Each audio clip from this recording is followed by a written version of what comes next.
Hello दोस्तों, मैं कन्हैया एक बार फिर से स्वागत करता हूं आप सभी का आपके अपने यूट्यूब चैनल इंग्लिश ज्ञान पे, जहां पे आपको स्कूल, कॉलेजेस एंड स्टडी से जुड़ी टिप्स एंड अपडेट्स मिलती रहती है। तो दोस्तों, जैसा कि प्रीवियस वीडियोस में हमने अर्थशास्त्र के चैप्टर 1 एंड चैप्टर 2 डिस्कस कर लिए हैं, जो कि मोस्ट इंपॉर्टेंट थे। जिसमें से जो चैप्टर 2 है वो मोस्ट इंपॉर्टेंट था, जिसमें हमने बेरोजगारी के प्रकार डिस्कस कर रहे थे और इसी के साथ साथ कुछ इंपॉर्टेंट फैक्ट्स एंड डिटेल्स भी थी। तो वो चैप्टर बहुत ज़्यादा इंपॉर्टेंट है, आप जरूर देखना उस चैप्टर की वीडियोस को।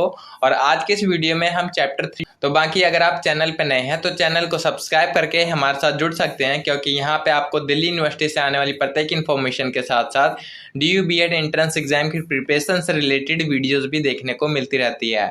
और दोस्तों, जो जियोग्राफी के हमने वीडियोज बनाए थे उनके नोट्स हमने अपने टेलीग्राम चैनल पे ऑलरेडी शेयर कर दिए हैं। तो अगर आप टेलीग्राम पे हमारे साथ नहीं जुड़े हैं तो टेलीग्राम का लिंक हमने डिस्क्रिप्शन में दे रखा है, वहाँ से आप हमारे टेलीग्राम के साथ जुड़ सकते हैं और जितने भी नोट्स हैं वो कलेक्ट कर सकते हैं। तो चलिए फाइनली आज की इस वीडियो को शुरू करते हैं।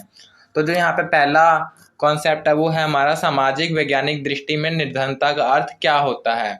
तो जो हमारी निर्धनता, पहले निर्धनता को हम समझते हैं। निर्धनता क्या मतलब गरीबी। और ये निर्धनता हमारे देश की एक बहुत बड़ी चुनौती है, क्योंकि हमारे देश में अनएम्प्लॉयबिलिटी की जो समस्या है वो बहुत ही ज़्यादा है, जिसकी वजह से यहाँ पे जो निर्धनता की समस्या है वो भी बहुत बड़ी है। ठीक है, बेसिकली ये जो निर्धनता की समस्या होती है वो हर एक देश में होती है, चाहे वो विकसित देश हो, चाहे अविकसित देश हो, चाहे विकासशील देश हो। तो निर्धनता एक बहुत बड़ी चुनौती रहती ही है हर एक देश में। अगर यहाँ पे बात करें सामाजिक वैज्ञानिक दृष्टि में निर्धनता का अर्थ क्या होता है, तो जो पहला पॉइंट है, सामान्यतः निर्धनता का संबंध आय व उपभोग से होता है। तो जो व्यक्ति होता है, अगर उसकी आय अच्छी है और वो अच्छी वस्तुओं का उपभोग करता है, इस्तेमाल करता है, तो डेफिनेटली हम उससे उसकी निर्धनता का या फिर उसकी स्थिति का पता लगा सकते हैं कि समाज में उसकी स्थिति किस प्रकार की है, क्या वो निर्धन है या फिर निर्धन से ऊपर है। तो इस तरह से हम व्यक्ति की आय व उपभोग से उसकी निर्धनता का आकलन कर सकते हैं। सेकंड है हमारा, उपभोग के अलावा निर्धनता को हम निरक्षरता, कुपोषणता, स्वास्थ्य सेवाओं में कमी, रोजगार अवसरों में कमी, स्वच्छ पेयजल एवं स्वच्छता के न होने से भी निर्धनता का पता लगाया जा सकता है। तो इसके अलावा हम इन सभी कारकों के आधार पर भी निर्धनता का पता लगा सकते हैं। ठीक है, तो इसके आय और उपभोग के अलावा भी इसके कई कारक हो सकते हैं, जिनके आधार पे हम निर्धनता का पता लगा सकते हैं। नेक्स्ट है हमारा निर्धनता रेखा।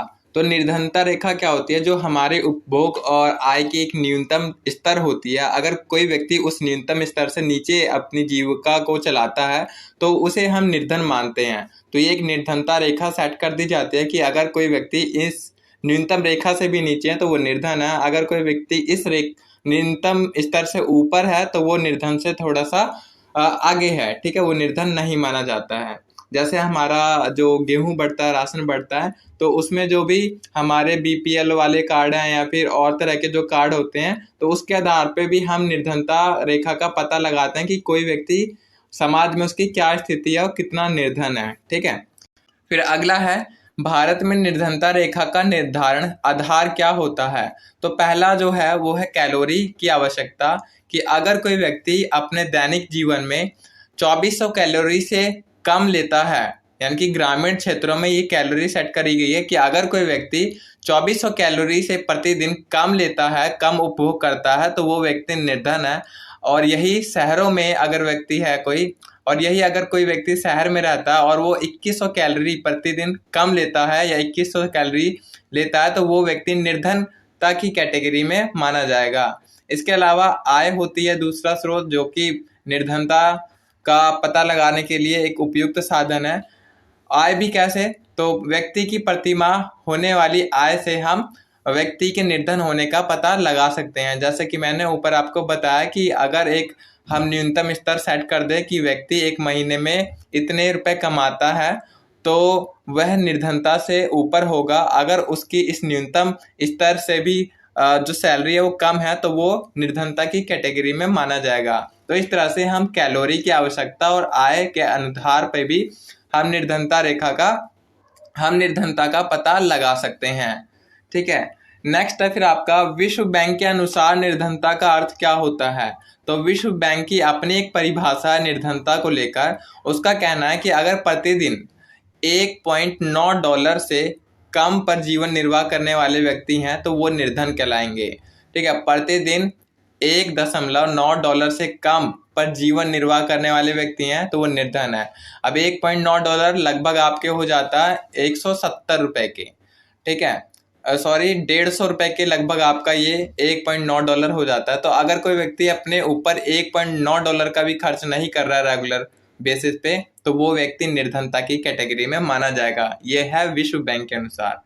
फिर इसी तरह पंजाब और हरियाणा में निर्धनता गरीबी रेखा यानी कि कम हुई है। क्यों? क्योंकि वहाँ की जो उच्च कृषि दर है वो उसमें वृद्धि हुई है, तो इसके कारण पंजाब और हरियाणा की जो निर्धनता दर है वो कम हुई है। अब नेक्स्ट है फिर आपका पश्चिम बंगाल में निर्धनता में कमी आई है। क्यों? क्योंकि वहाँ पे जो भूमि सुधार किए गए हैं उसके माध्यम से वहाँ पे जो कृषि हुई है या फिर जो भी व्यवस्था है उसमें परिवर्तन आया है और वहाँ के लोगों को रोजगार मिला है, जिसकी वजह से पश्चिम बंगाल की निर्धनता कम हुई है। इसी प्रकार आंध्र प्रदेश व तमिलनाडु में निर्धनता कम होने का कारण है अनाज के सार्वजनिक वितरण का। अनाज का सार्वजनिक वितरण, यही राशन का जो वितरण होता है वो सार्वजनिक रूप से हर एक व्यक्ति के पास पहुंच रहा है और ये भी आपकी निर्धनता को कहीं ना कहीं कम करने में सहायता करता है।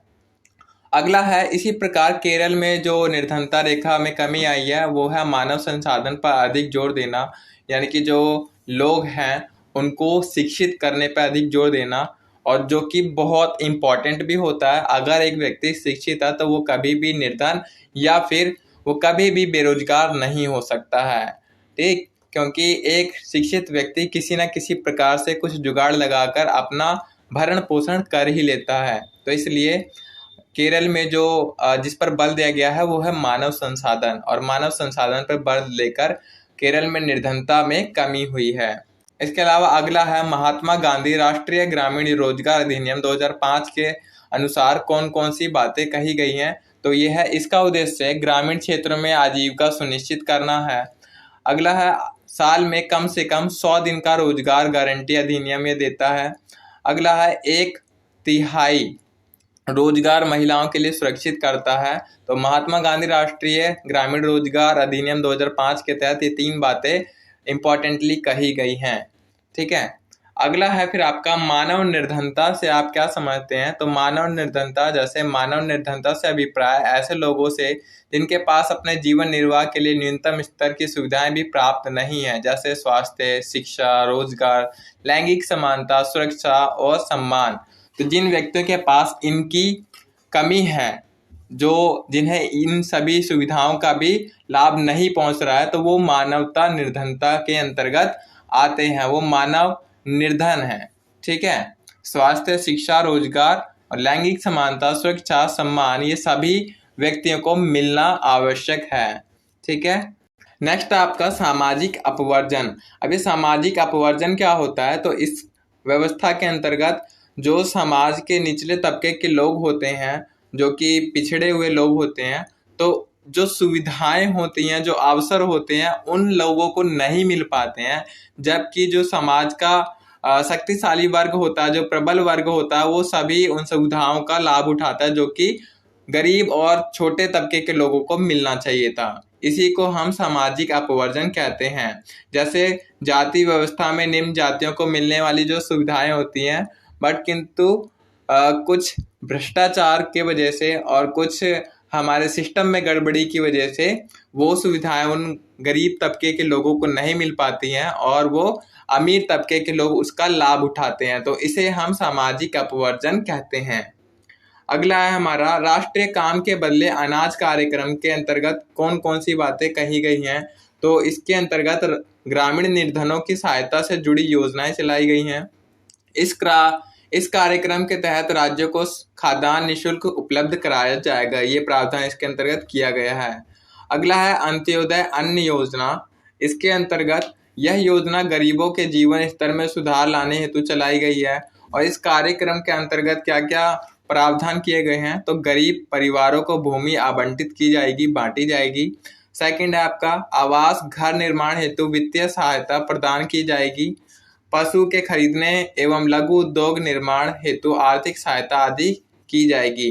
तो ये आपका अंत्योदय अन्न योजना के अंतर्गत प्रावधान किए गए हैं। तो इस तरह से ये चैप्टर समाप्त होता है।